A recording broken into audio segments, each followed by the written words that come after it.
Hello, AGDQ 2024. Hi, my name is nyiddle. I'm a horror speedrunner, and I'm here with my good friend and fellow Ghostwire speedrunner, DemonicRobots. Hello.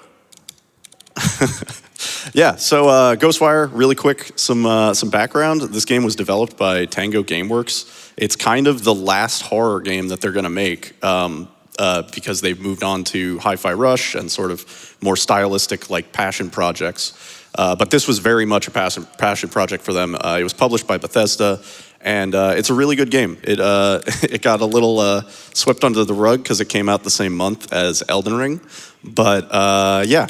I hope we can make this interesting. But yeah, so time will be starting when we see the chapter 1 message on screen. So I'll count it down.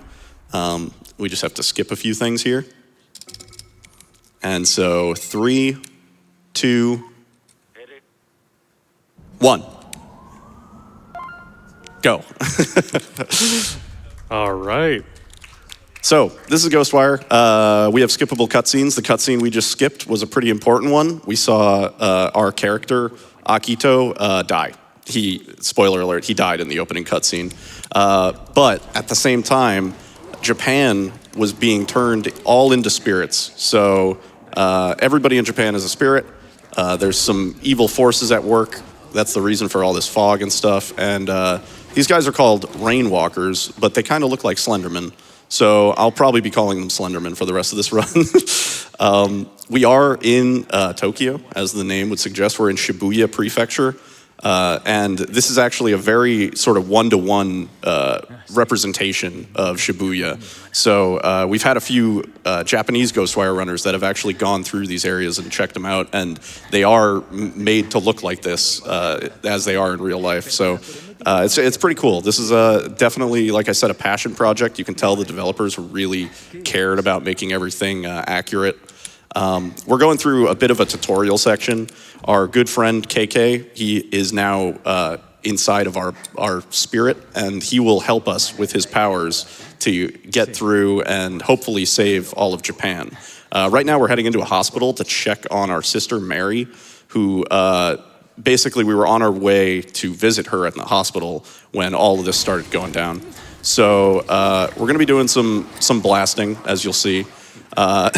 We have several abilities that we're going to be getting in this early tutorial section. KK is kind of showing us right now. He's like, hey, you got skill points. You can buy skills. So the skill we just bought is a charged attack skill. We're only going to be using that like 3 or 4 times throughout the entire run. So we're forced to use it here. And what I'm doing now is I'm core grabbing, which is another sort of key mechanic of this game. When you rip the cores out of a enemy, basically you get a bit of extra ammo, and you obviously kill the enemy. But yeah, this first section, we're just going to be doing some basic traversal. Things start to look a little bit more flashy as we get some more abilities unlocked. For now, though, we're kind of just holding a bit of W. Now would actually be a good time for a donation until we get to the next little bit. Yeah, absolutely. I have $25 from Kakusu Sora, who says, what happens when a ghost gets lost in the fog? They're missed. So thank you so much for that. Thank you, please. More ghostly puns. I love this stuff. I thrive on it. Yeah, definitely. Keep the puns coming for Ghostwire. I have a feeling we have some good ones in there. So slight photosensitivity warning. They should be popping up on screen at certain points, but there are some flashing lights in this game. They're not too bad, but there are a few sections, primarily when we're kind of phasing between the spirit world and the real world, where we see some sort of like visual glitches and some flashing and stuff like that. So just something to be aware of. So we're coming in here. This is the first chapter. It's very straightforward. We basically just go into this hospital and we come out. This is a pretty expansive open world game. If you're into DK64 sort of like collectathons, this game might be right up your alley because there are tons of things to collect and explore and do. Yeah, it's one of those games that we're going to be boiling it down to about an hour and 10 minutes when casually there's well over 40 to 50 hours of content, and that's like, following a guide maybe. So yeah, finished chapter 1. We're on to chapter 2. Some of the chapters are a little longer and more interesting than others, I guess. But now we have access to sort of more of the world. So the first thing you're going to see me do here is I'm going to run through some fog. It hurts. It's bad. We're not supposed to do that. KK is basically like, what are you doing? Stay away from that stuff. The fog is actually the biggest sort of thing holding us back from breaking this run completely open, because the fog prevents us from going to areas that the game doesn't want us to go to yet. So I'm going to take out these Slendermen, and we're going to do our first shrine cleanse, which ties into the fog. This Torii Gate actually will clear sort of the surrounding area of all of its fog, and that's sort of the primary method of expanding the map. So when we first start in these first few chapters, we have a very limited area that we can explore, but as we get these Torii Gates opened, we will be able to go further. This piece of paper I'm about to pick up is called a Katashiros. And it's basically a piece of paper that can be used to hold the spirits of the people we captured. And also, good dog. There's going to be quite a few animals in this run. So we're basically being told by KK, he's saying you can use those Katashiros to capture the spirits and then sort of send them back into the real world and free them. I've always said it must be really awkward to be the first spirit to be sent back to the real world, and all your homies are still trapped in the spirit realm. Yeah. But fortunately, we're only going to be sending back this one group of spirits. These 290 spirits we just absorbed, those are the only ones that get sent back. We never use this mechanic in the speedrun. And for reference, there's about 250,000 spirits that you can collect in this game. So that 290 is a very, very small number. Yeah, we have put like 0.01% of a dent into this massive problem. So this phone is a specially modified phone, KK's telling us, and we can use this phone to transfer our spirits back to the spirit realm. If you're playing this game casually, this is a very, very important mechanic that you'll be using a lot, because the spirits give you XP, which gives you more skill points, it lets you unlock more abilities and everything, and also increases your max health amount. So yeah, casually, very important. For the speed run, this is the only time we're going to really use it.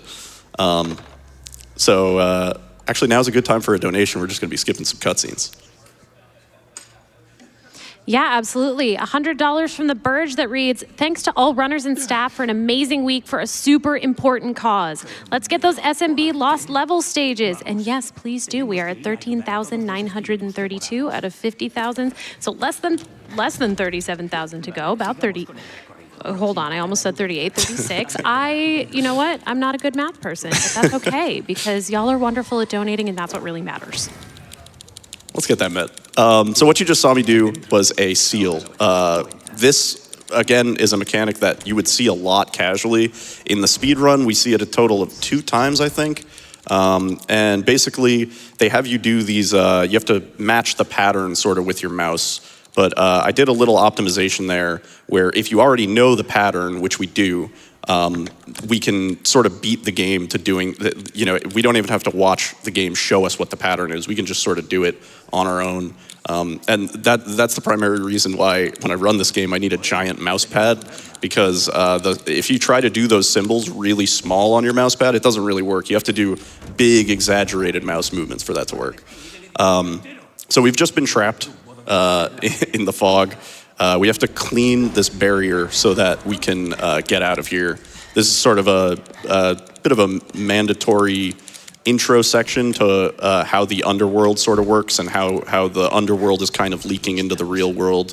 So you'll see this goo, which usually looks a lot better, but I have my graphics settings turned way down for FPS.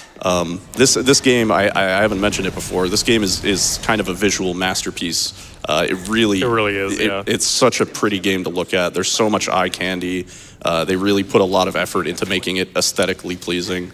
And we have a bow now. We got that while we were in KK's apartment. The bow is pretty overpowered. Most basic enemies, it'll one-shot almost all of them. It unfortunately doesn't work on bosses. If it did, that would have been a game changer. That would have been huge. We would have used the bow quite literally on everything. But yeah, the bow we'll use to clean up a lot of lower end enemies, and we'll be keeping an eye on our arrow count to make sure that we have enough arrows to get through everything we need. But yeah, mostly just traversing now. Probably got time for another quick donation. Yeah, absolutely. $25 from Ryu Sedge that says, "Why do ghosts love to ride in elevators? It lifts their spirits." That was a good one. That was great.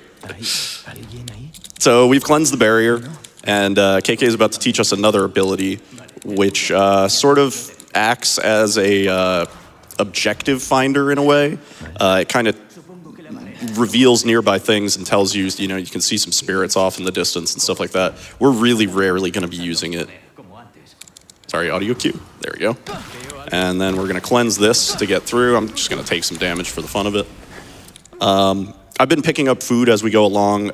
Food is our primary source of healing in this game, and it's kind of fun to look at the different food you get because everything is different. Like, yeah, there's just a bunch of Japanese traditional dishes and a bunch of other stuff. So even though they all have the same thing, there's some nice little unique artwork. And sometimes they also give us effects other than just health. Yeah, there are some special food items that we're going to be looking out for. They're fortunately in set spawns, so we don't really have to worry too much. And this is a Tengu.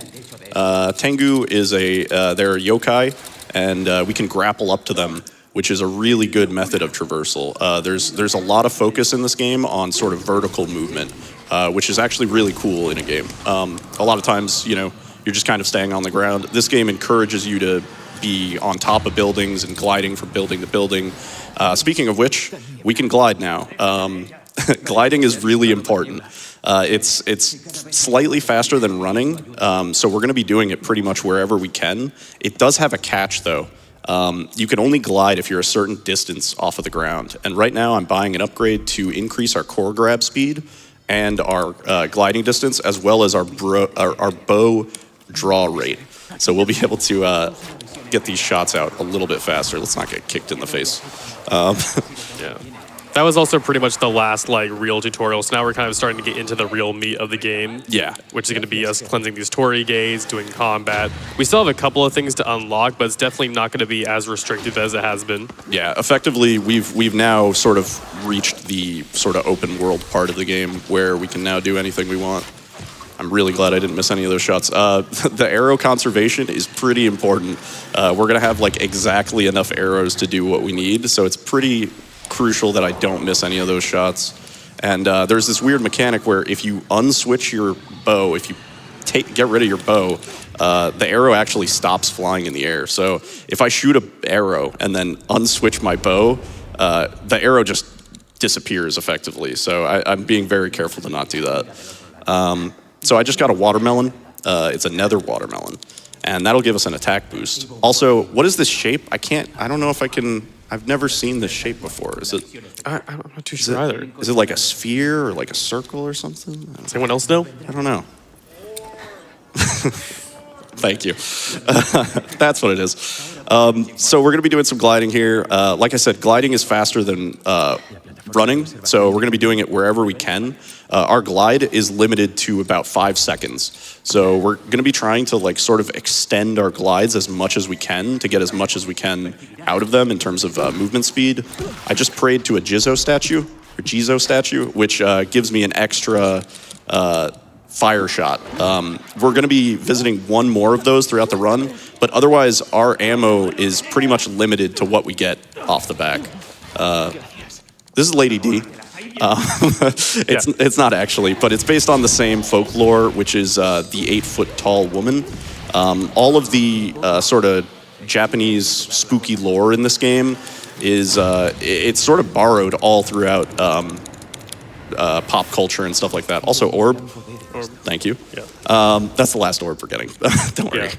Yeah. So now we have all of our abilities. We have the fire shot. We have the water shot, which we really won't be using. Fire shot is definitely the strongest and most valuable of our weapons.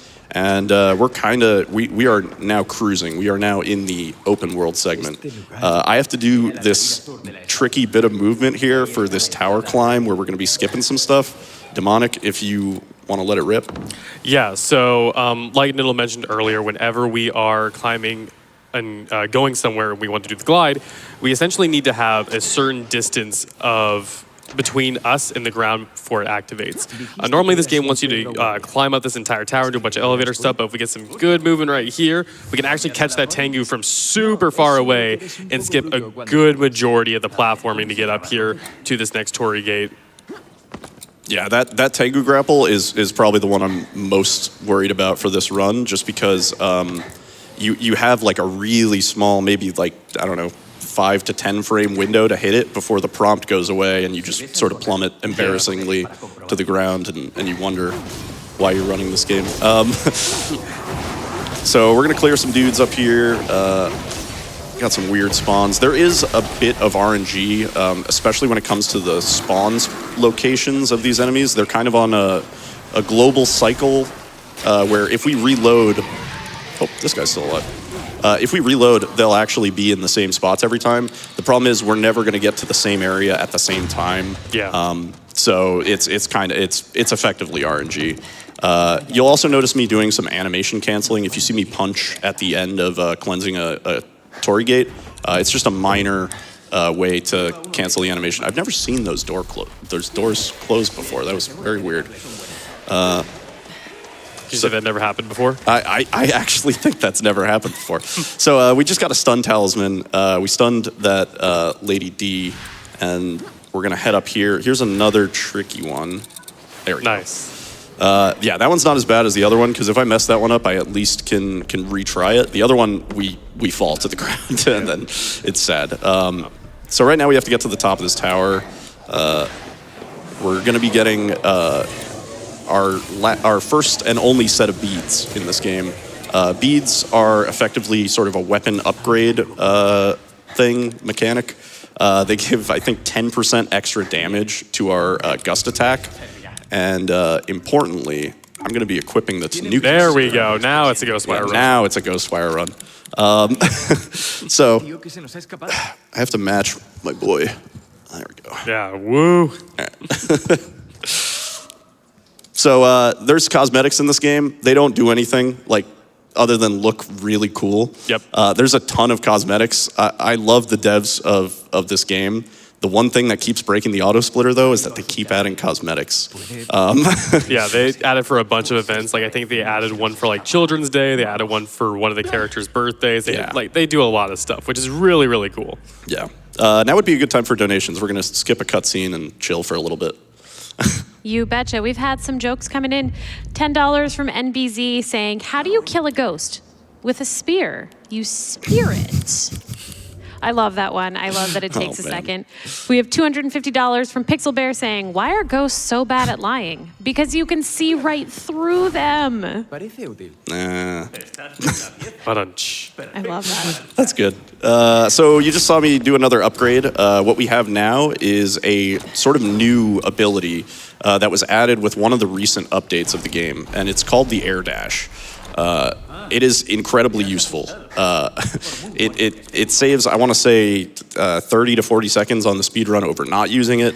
So you're going to be seeing me use it basically whenever we're on the ground and not able to glide. I'm just going to be jumping and air dashing here. It's especially good in these indoor sections. Yeah, it's pretty great.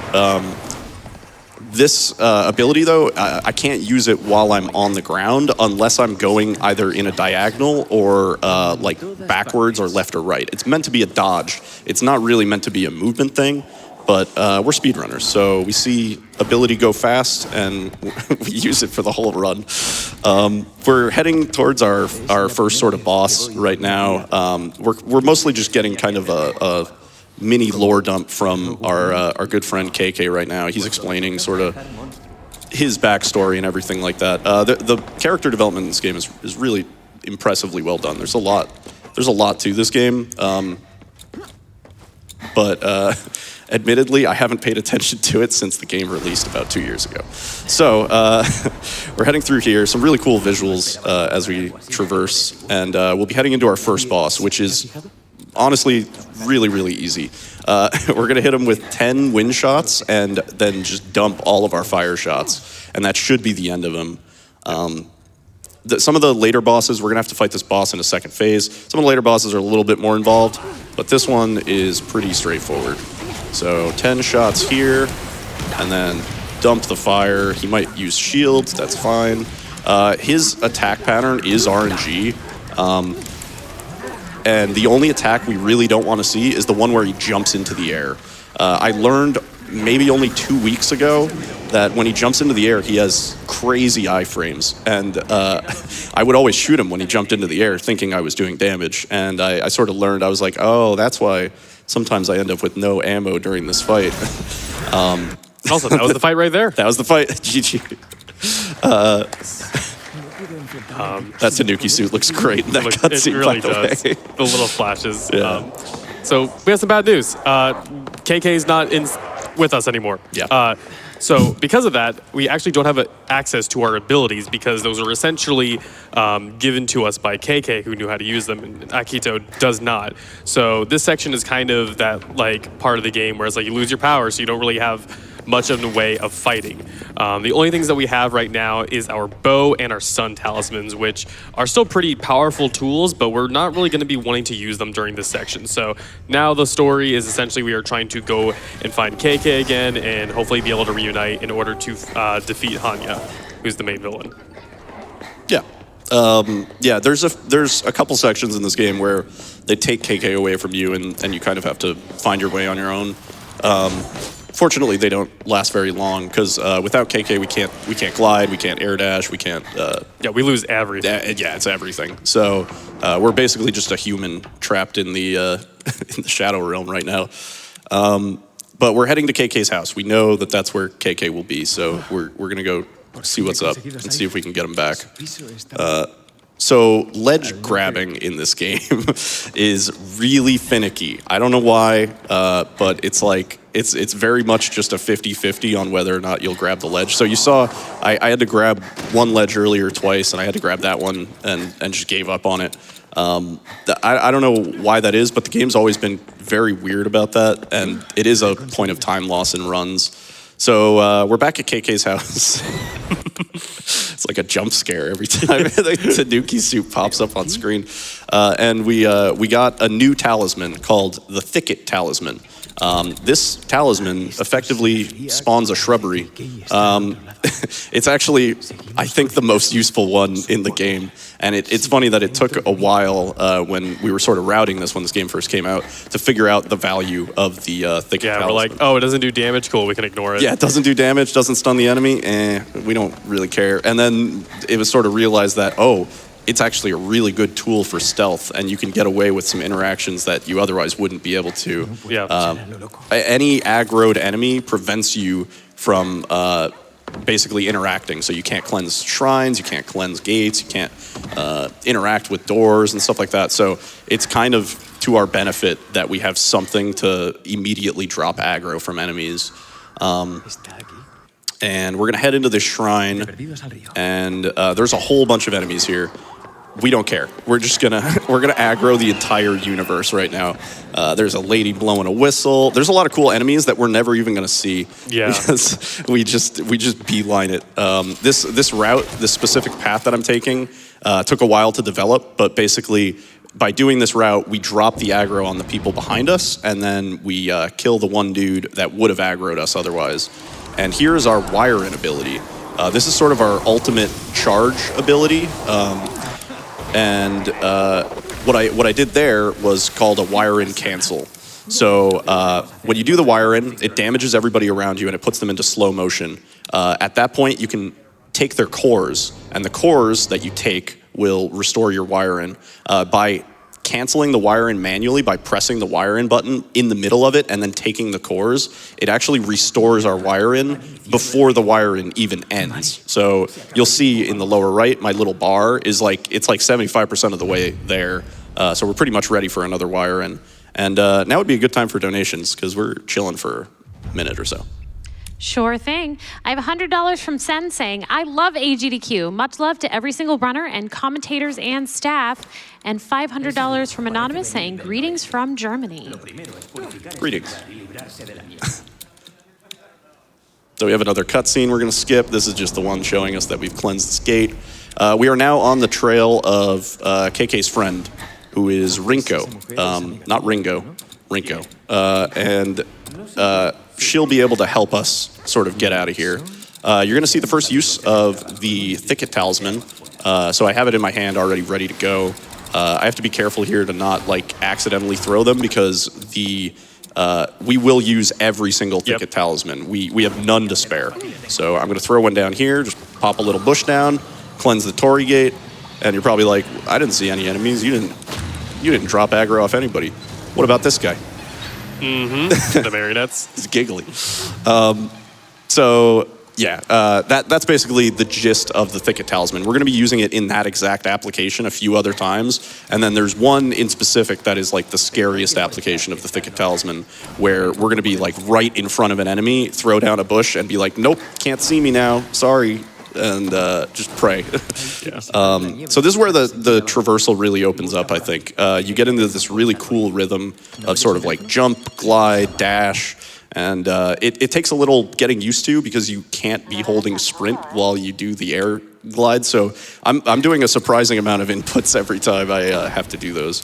There was also a lot of routing that went into finding like these most optimal lines because there's so many options.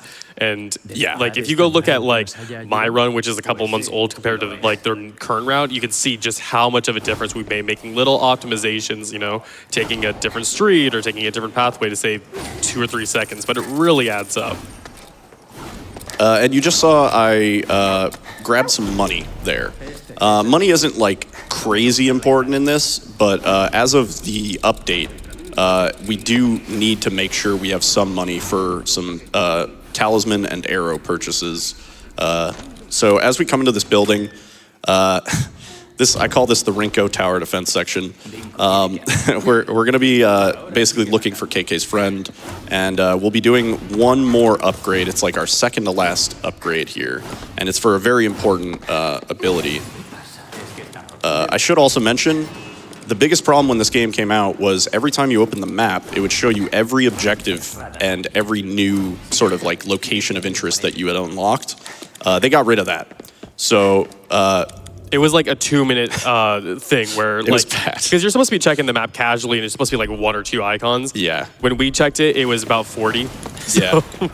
Oh, accidentally pressed my Steam button. That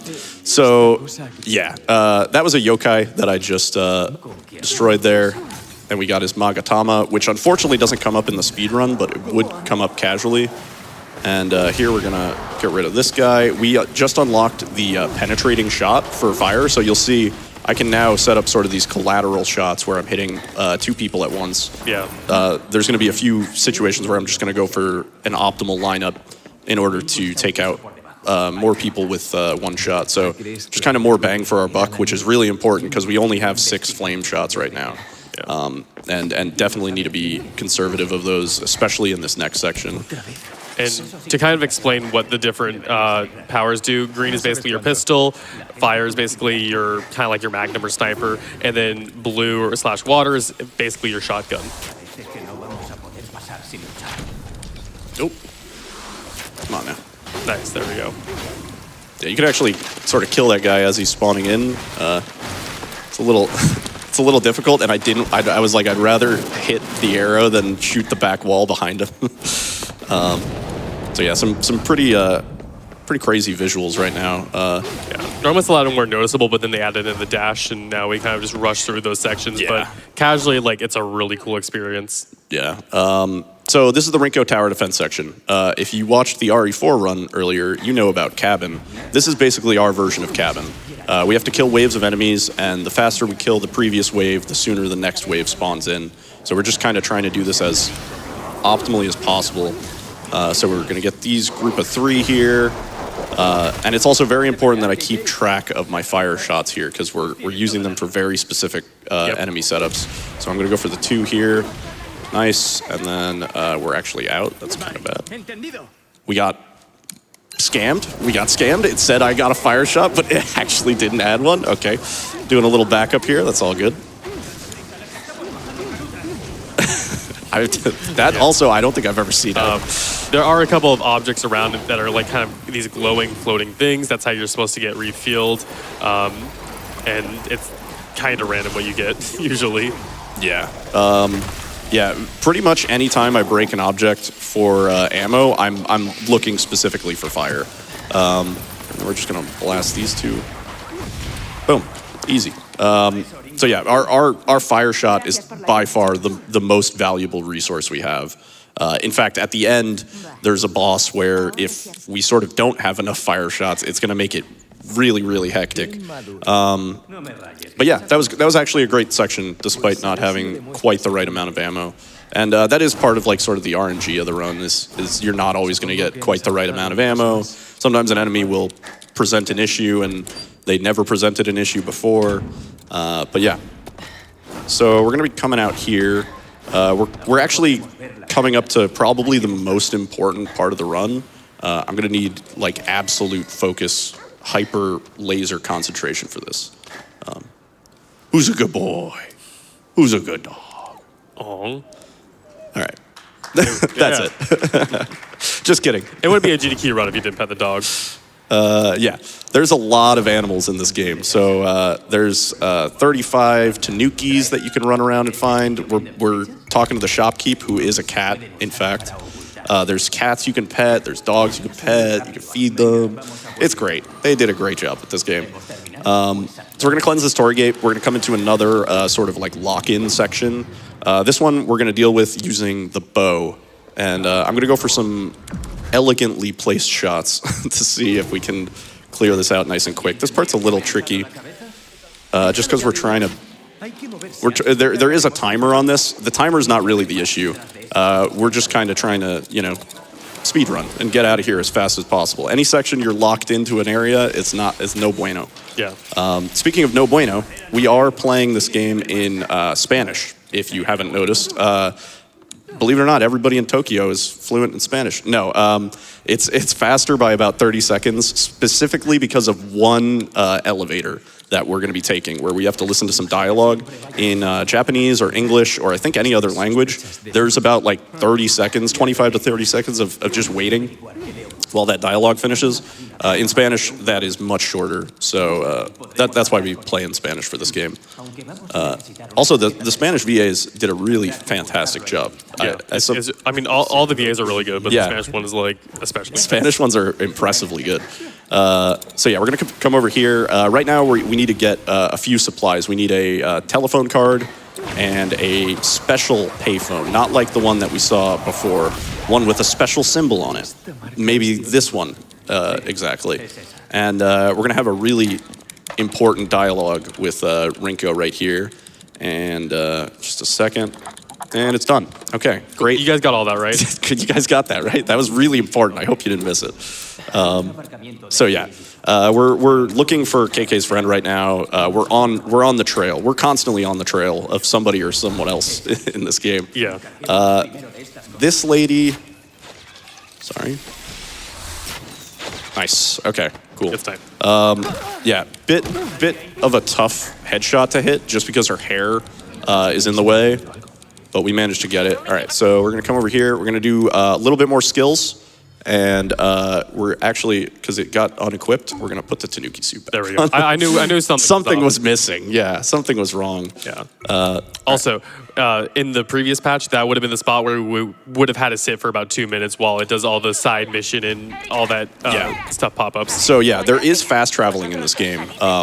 And it is relatively useful, but it never really properly was routed into the run, just because every time we would look at the map, it would be like a minute and a half time loss. Yeah. So it was never really viable to look at the map. Now that it is viable to look at the map, I've looked into other places that we could fast travel. It's already as optimal as it can get, though. There's nowhere else that we could fast travel that would actually save time in the run. So we got a key to a locker. We're going to skip some more map stuff, and we're going to head straight back to the shrine that we were at. And then we're going to do a bit of traversal, which actually, this would be a good time for donations. We're just going to be running for about a minute or two. Yeah, of course. $6 from Slurpee EXE that says, "Woo! Hi, nyiddle! Exclamation point lurk, and have a great run. Got up early to watch." And 25 from Feather Dragon that says, "This game is an absolute gem. So happy to see it here being played." Thank you, guys. So we're doing some quick and flashy movement here. We're trying to get on the 3rd floor. Hang on. It's Savable. It's savable. There we go. There we go. Nice. Yeah, so the game really doesn't want you to go straight to the 3rd floor there. They want you to work your way up from the 1st floor, and then we have to cleanse a core. If you skip that, you saw like the animation doesn't quite look right, and it pans your camera over to the right, and it does all this weird stuff. It's really important we don't fall off the ledge during that. There are a few other spots where the camera like is forcibly moved in situations that we don't want it to. And part of routing this has been like, how do we deal with not falling out of the air when it turns our camera to the right and stuff? Really important that we do this too. Just a second. Just have to. There we go. There we go. Give the cat some love too. You love to see it. Also, I just want to give a fair warning. This is going to be one of the more intense sections in terms of flashing lights. So if you are photosensitive, might want to tune out for just about, I would say, 30 seconds, a minute. Yeah, visually this part is really wildly cool. It's a shame that we can't hang around and check it out a little more. But we're basically like halfway between the spirit realm and the underworld right now. We're like in a strange sort of limbo, and so everything's like all sideways and stuff. Like things aren't quite right. There's a giant cat on our left, and the visuals get pretty trippy from here. But yeah, what Demonic said is accurate. Please be careful if you are photosensitive, because this is definitely the flashiest part of the run. So what's been revealed to us is actually Rinko is not Rinko. She's been sort of influenced by the antagonists of the game, and basically we're now on the quest of trying to find the true Rinko. And this section looks so wrong when I air dash through it. It really does. It's not supposed to look like this, I promise. But yeah, really cool section. We're heading up to another symbol that we have to do with our mouse. Probably another good time for donations. We're just going to be running for a minute or so. Absolutely. We have Citizen Giant sends in $50 and says, "Good evening from the Nagasaki Prefecture. Thank you to all the runners for a great week of amazing runs for a great cause." And also just a quick update on some of those incentives, specifically our bid wars for Fire Emblem Awakening. Sacrifice Robin has actually jumped into the lead with $320. So if you want to sacrifice the future, you will have to compete now. So yeah, discovering that Rinko isn't Rinko, great. We're gonna do a little phone call and sort of try and find the real Rinko. But yeah, we have a lot of sort of just traversal like movement sections coming up. Some of it's pretty cool. We're gonna be cleansing a really cool shrine, probably my favorite one in the game. Gonna do, yeah, nice. That was good movement. That movement is hard to hit. So we have to hope that these guys, yeah, they respect the bush. That's what it's all about. So there's like 5 dudes here, and they all saw me put down the bush and go into it and just completely end that lady's career. And normally that shrine takes probably 30 seconds if you don't have the talisman for it. So it saves a good chunk of time. Yeah, those guys are really troll because they don't expose their core for very long. So you'll try and get them all ready to be core grabbed, and then one of them goes back to normal, and then it's this like weird never-ending cycle. That guy, you saw me delay a shot on him. That's because we shoot him so fast that he doesn't really have time to do his animation. So we have to wait for him to do his animation before we can shoot again. Gonna go for a collateral twice. Missed. Pretty good though. Yeah, so these multi-shrines, these actually reveal more area of fog than the regular single shrine. So you see from that little cutscene that we skipped that we're clearing a huge area with that shrine. And we're actually on our way to our second boss, which, just a reminder, this is a horror game. And these are the developers of Evil Within 1 and 2. So this next boss definitely hits that horror design for sure. I like to sometimes call this not Evil Within 3, because I think we were all hoping Tango would get to work on Evil Within 3, but hey, we got Ghostwire instead, and it's fun. I would definitely say if like you want a beginner's horror game, this is a really, really good start. Like, so if you know somebody who's like not too sure, like this is a great beginning point. Yeah, there's actually only like one jump scare really in this entire game, and it's during a side quest, an optional side quest. So yeah, if you're into horror games but you don't like playing them because they're too scary, this is actually a perfect choice. The designs are a little freaky, as we're about to see, but nothing you can't handle, I'm sure. Yep. So KK has been ripped and gobbled. He's gone. We have to get our power back from this boss, which is Koomote is her name.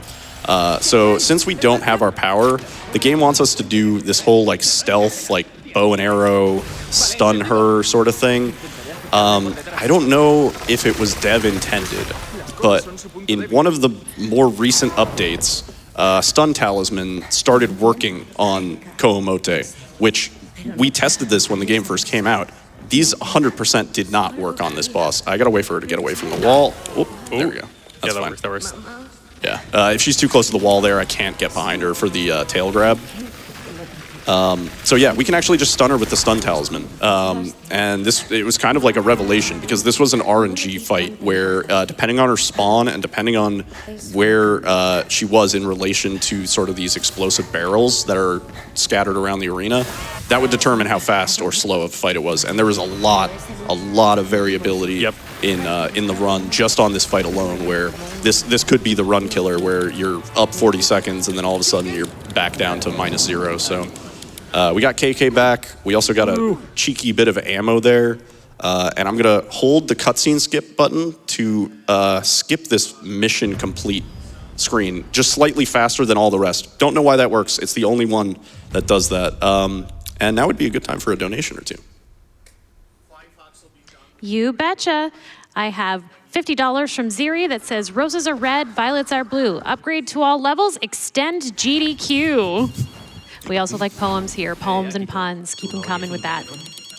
Also 250 from Frice that says, no comment. I did that, right? Right.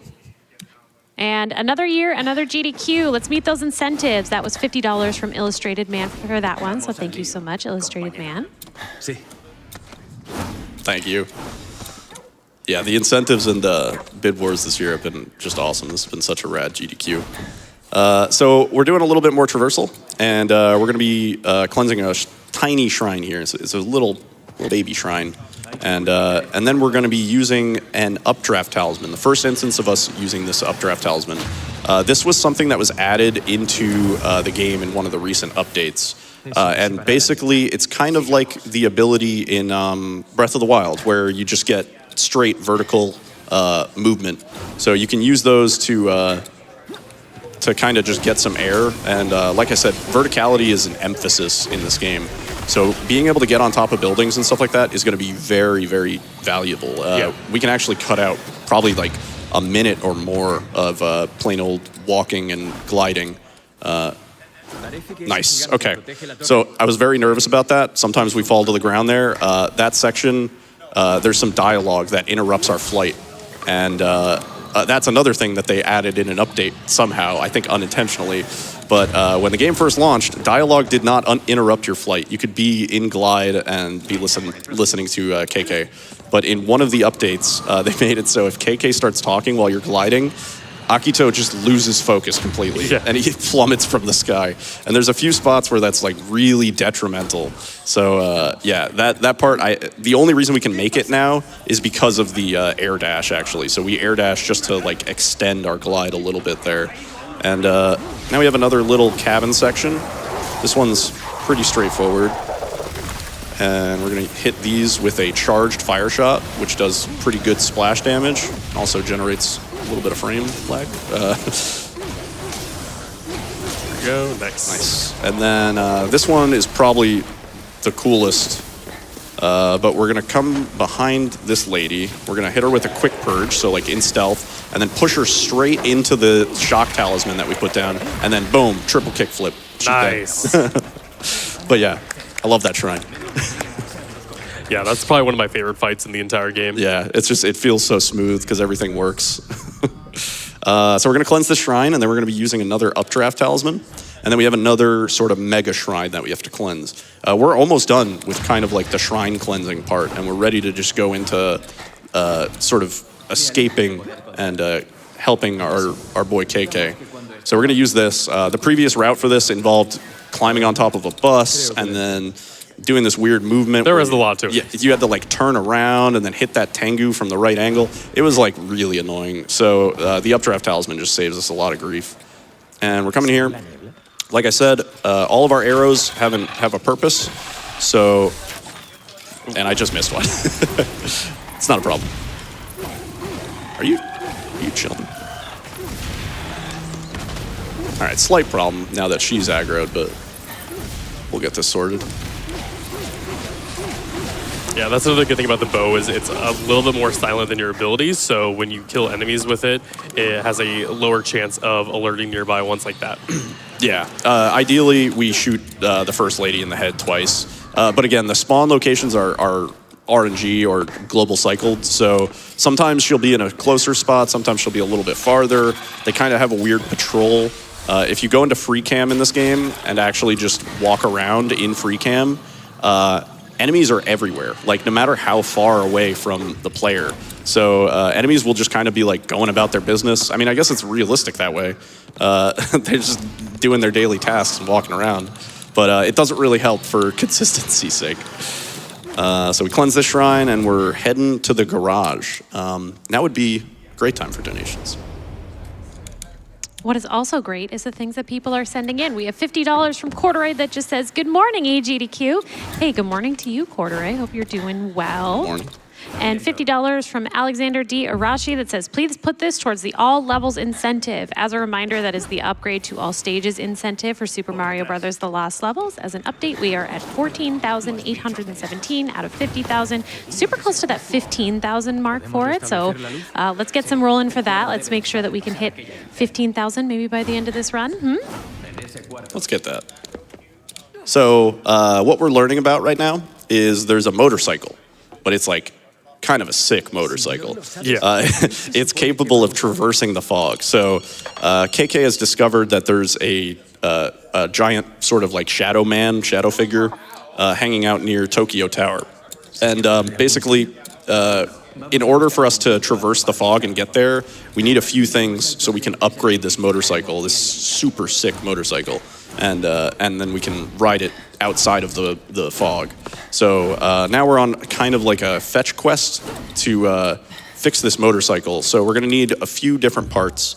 We're going to have to scout them out and then head over and get them. I mean, I'm sure we could go to like AutoZone or like somewhere like that to pick them up. It's, pretty easy things, yeah?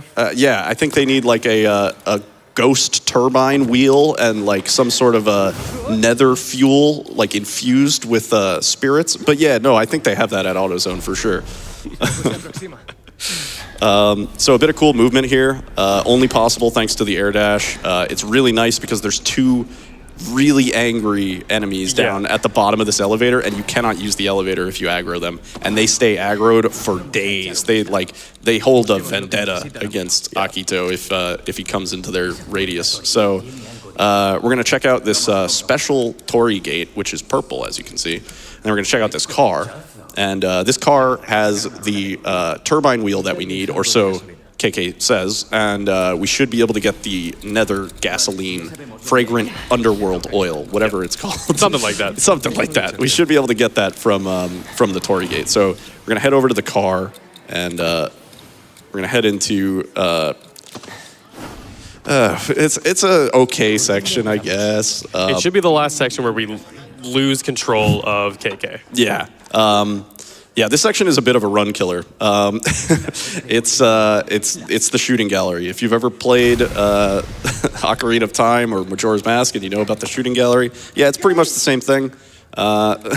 Maybe more punishing, maybe less, I'm not sure. So KK's over there, and we now have to just shoot these dudes to make sure they don't get to him.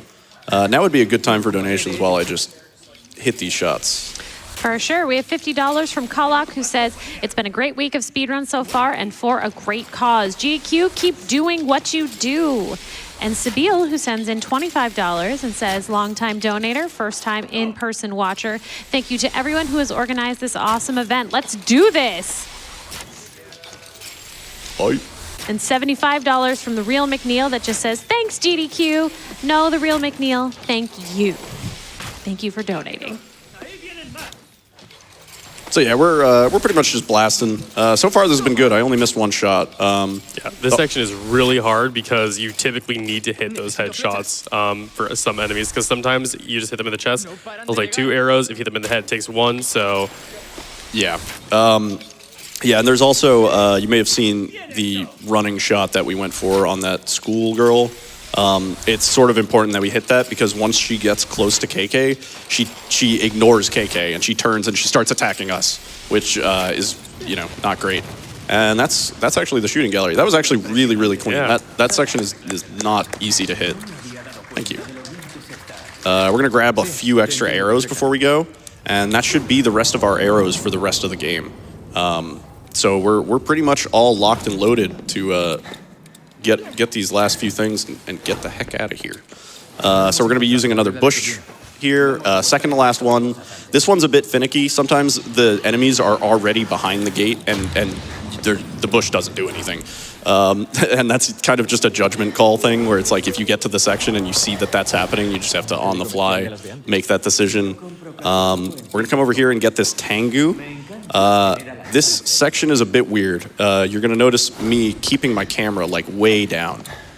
This is because if we look at the purple gate, Akito has something to say about it. And if we're gliding while Akito talks, we will no longer be gliding, and we will be very sad. So that section, you have to keep your nose down and keep your nose to the grindstone, as it were. And you should be able to glide just okay. So this is the only instance of a underworld Torii gate that we're going to be seeing in the run. These are like special Torii gates. Casually, really hectic because you think that you have to kill everything here. KK actually tells you at the end of this one, he's like, and remember, sometimes running is better than fighting. And we're going to throw down this bush here. This is the one. This is the scariest one, because if these ladies decide to... Okay, thank God. nice, there we go. That was really good. Yeah. If they decide to roll up on us there, we have to kill them. We have to kill like all 3 of them. And that's just all of our ammo down the drain at a point where we have to fight this lady, and we need all of our ammo, pretty importantly. So we're going to blow this up. One more shot. There we go. Nice, that was a really good fight. Yeah. Yeah, so for the longest time, similar to Yasuo Toko, I thought that lady had iframes. She doesn't. You can actually just start going the moment her hitbox appears. So yeah, that was a good fight. And we're going to head out of here. We're sort of like wrapping up in the main area of the game. We're heading to the point of no return, which honestly... not bad so far. So we're going to pull out the map here. We're going to do one last skill upgrade, and that's just for the maximum speed boost on our wind weaving, which really, you know, we should be using mostly our fire, but having that wind shoot, like, I think it's like 100% faster by this point, or like 80% faster, or something like that. It really does make a difference on some of the final bosses, where we're going to be using the wind shots to kind of just clean them up. And you know, since our fire shots are valuable, we don't want to like take the shot if it's not going to land. So you want to avoid risky shots and just use your weaker attacks to kind of clean those up. You probably remember we came down here way earlier in the run, but we're back. And this time, we're not going into the subway. This guy, kind of a pain. I have to deal with him. We're going to give him 2 headshots and 1 to the body.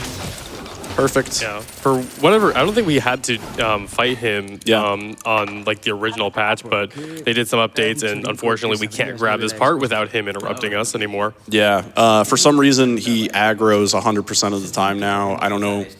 Don't know what happened. It was all good. We used to just stealth past him, or not even stealth. We used to just run past him, and he didn't really seem to care. You're gonna see me do a quick fast travel just to get back to the door here. It's like the fastest fast travel of all time. So we just warped back to the door, and then we're gonna turn around, and then we're gonna head back to the garage. We now have all of the parts we need supposedly, to fix this magical motorcycle. So we're going to be heading back to the garage for sort of the point of no return. Now would be a good time for donations if you got a couple. Yeah, absolutely. And in fact, I do have one that appears to be maybe calling attention to some of your other skills. Wow, if my girlfriend sends in $5 and says, did you know this guy is an absolute Dead by Daylight legend as well? Oh, thank you, WoW. We also have $25 from Dr. Summer that says, want to hear another joke about ghosts? Yes. Yes? That's the spirit. Ah, I love that one. these are great. All right, and then we have $200 from Nay that says, thank you for everything you all do. And thank you. Thank you for running. Thank you for being here. And thank you for donating. We appreciate you so much. $25 from Frozen Forest that says, more GDQ. Yeah, guess what? There is an incentive for that. And hey, you know how I told y'all that I wanted to see 15K towards that upgrade to all stages incentive by the end of the run? You absolutely blew that out of the water. We are already at 15,452, so thank you for that. Let's see how far you can push it before this run ends. Let's go. Let's go. So we have reached the point of no return. We are at Tokyo Tower, and we're sort of going to put an end to all this. Unfortunately, our homie Rinko, not looking too hot. She kind of met the fate that we learned is sort of like all spirits eventually must sort of move on, which is kind of a, it's sad. It's bittersweet, yeah. But yeah, that's sort of like the moral of this game in a way is like, everybody has to move on eventually and stuff like that, which is, it hits. So spooky boss, spider boss lady. If you're not a fan of spiders, you might not want this one. So we're going to be trying to get her into this weird cycle of stun locking. And we also want to make sure that we have both of these cores ready to go like that. Nice. So yeah, that was super clean. So this fight's already pretty much done. The reason we do this is because she drops a ton of ammo in between her phases. But if we use the ammo from the first phase drop on her second phase, then we come out of this fight with effectively nothing. And these last few sections of the game are almost like a boss rush where we're going to be going straight into another boss after this. So it's pretty important that we have our ammo stacked and ready to go. Forgot about the Tanuki suit again. So yeah, we're heading into Tokyo Tower. We're going to talk to a cat, and we have full ammo. Another thing I didn't mention is that in order for us to be using these attack boosts, we need a little bit of damage done to us. So we were very fortunate going into that last section that we had already had some damage done to us. I should have probably let her hit me if I had realized during that fight, just so that we could use another attack boost going into this next fight. But it's fine. It won't change things that much. So right now we're having some visions and hearing some words from our sister, Mari.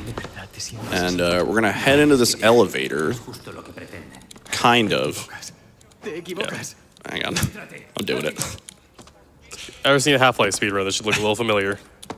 Never mind. I was trying to get in the elevator without getting in the elevator, but forget it. So yeah, we're in an elevator for a little bit. Now would be donation perfect. Oh, don't worry. I got you with that. We have $25 from Matt, who sends in, always look forward to this event. Makes the middle of January much more pleasant. Thank you, everyone involved, for a great week. And then we also have from Insomnia87, $25. Great event. Thanks for the wonderful days. Let's get 2 million. Yeah, absolutely. We can totally do that. Insomnia is so right. We also have $50 from James Big Mac that says, the lost levels tortured me as a child, so I'd love to see all stages get demolished. Let's get that. So coming into Yasuo Toko 2. You may remember this dude from the beginning of the game.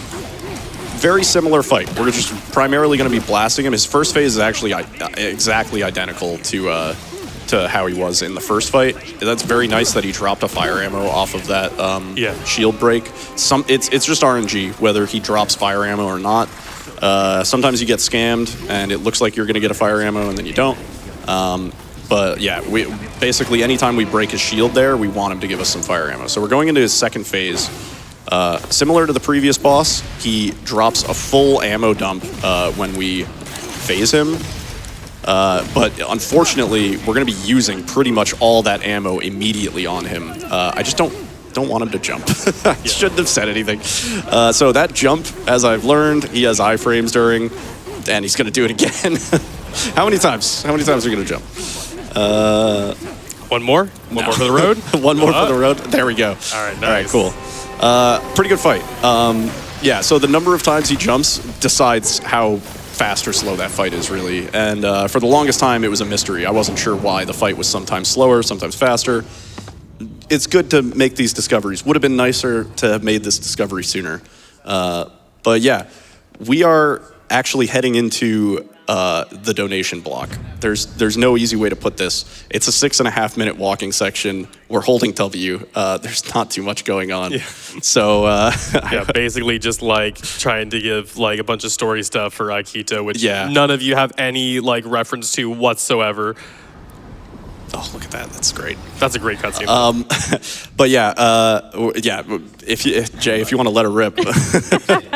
Oh, don't worry. I've been waiting for this. I'm so excited. Let's okay, go. So we have number 3 Mole sending in $5 saying, "Did you know that there's a ghost that haunts Santa's workshop? It's a polargeist." $6.60 from Linus that says, "Love seeing this underrated gem of a game being run. Thanks to all the runners and commentators for a great GDQ." $50 from Mansana saying, "Thank you for the safe and joyful space you create for the trans and queer community." And $50 from Fifi saying, "Protect trans kids."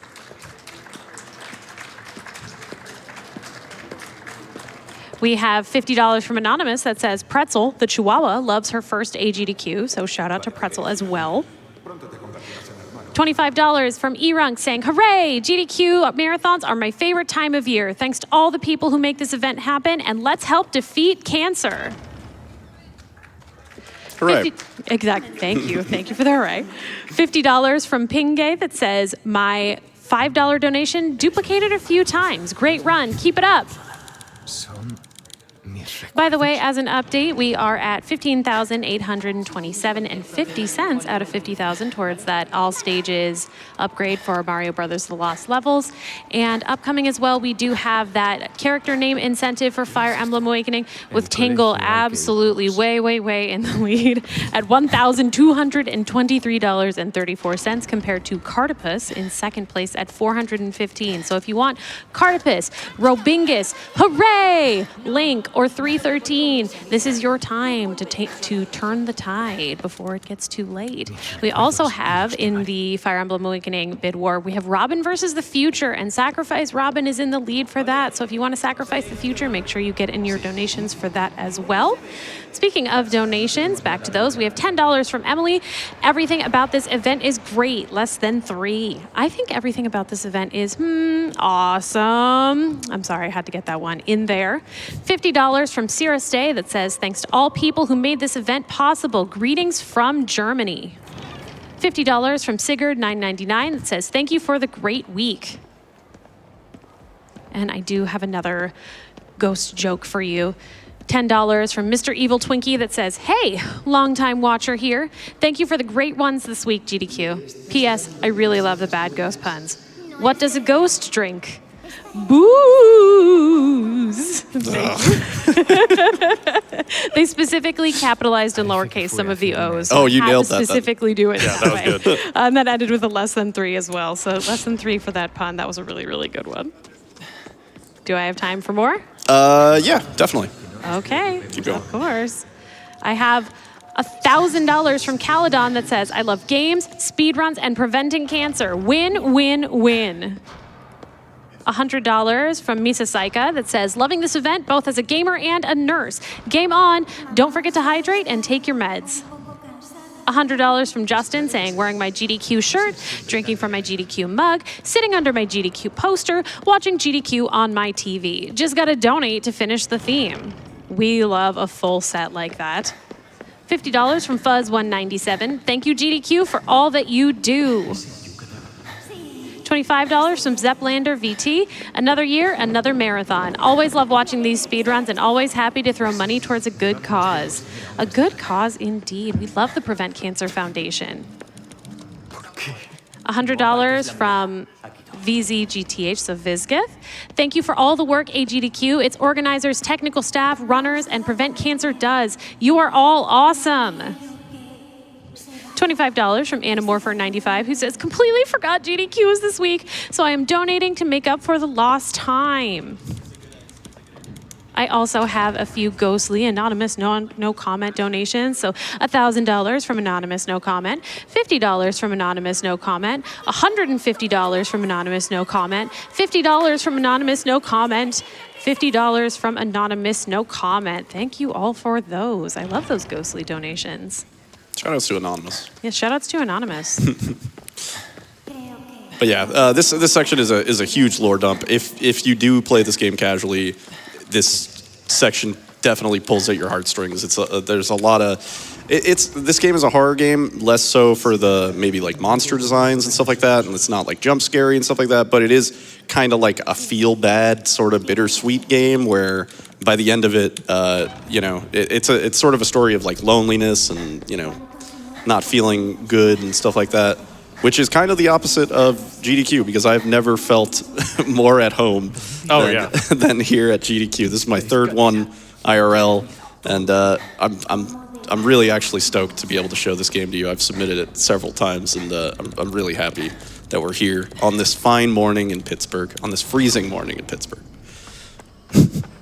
Also get some amazing aesthetics. Again, like the game's art style is absolutely beautiful. They nailed it. Yeah, some of these sections are really cool. Kind of have like, I don't know, almost a like Silent Hill vibe, sort of, where you're like going through the holes and you keep entering new areas. And sometimes you're in a forest, and sometimes you're in a subway, and sometimes you're in a, stairwell. And yeah, I think they just kind of nailed the aesthetic of this game. We probably have another minute or two for donations. Oh, you betcha, and we have some more for you. $25 from Gondor saying, Tanuki jump scare. $50 from Crow Phoenix saying, the Ghostwire Tokyo run made me want to play the game. Absolutely, that is what we love to hear. $10 from Lawn Master saying, with everyone's help, cancer won't stand a ghost of a chance. And $50 from Anonymous saying, just gotta love that spirited commentary. Well, thank you. I think you are beautiful for sending that in. $25 from Dolphin Slayer saying, got up early to watch this Ghostwire Tokyo run, and it is so worth it. Thanks for a great run, and let's beat cancer. Awesome. So this is the Skyrim part of our traversal. We're heading into the final boss. Finally, I know, right? The 6.5 minute walking section is like, if you're on a PB pace, it's kind of like the victory walk before you go to the final boss. If you're not on a PB pace, it's like the walk of shame, where you're like, man, I squandered this run so bad, But yeah, we're heading into the final boss. It's going to be pretty fast paced and quick. Really cool boss design, by the way. So the basic gist of it is there are 3 faces on the boss, which represent sort of the 3 antagonists that we were totally introduced to through all the cutscenes. Yeah, you guys saw them all, right? Watched. Yeah, you guys know those.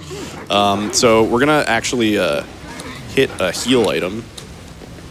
There we go. That was a perfect block boost. I don't know if that's gonna come in handy on this fight. That's okay. So we're gonna teleport the boss, apparently. I've never seen that. And we're going to grab the first face. So we just have to go through and get all these faces. And we're going to be getting a full reload each time. And in between, we have to fight these little waves of enemies, which aren't too bad, but they're like the sort of like the underworld versions of these enemies. So they're a little bit tankier. And that was really good clear. Yeah, that was great. The goal is to try and get like 4 or more with a single core grab. It's like anything less than that, and you're not being super efficient. I don't know what kind of pathing this this last boss is extremely mobile and has a lot of like animation that can make it difficult to land these shots, but yeah, good recovery. Hitting anything other than the faces basically just deflects the shots away. So if one of his little legs gets in the way for a little bit, it becomes really annoying. We're going to be using our wire in for the final time. This is actually the only time that we've really used it for deleting enemies. And then we're on the final phase. Let's see if I can land even one of these. There we go. Nice. Yeah, it's really hard with the fire shots because you have to lead the shots pretty intensely, kind of like the bow. And that is the final boss. Wow, this run flew by. I think we did that was really good. pretty good because that felt fast.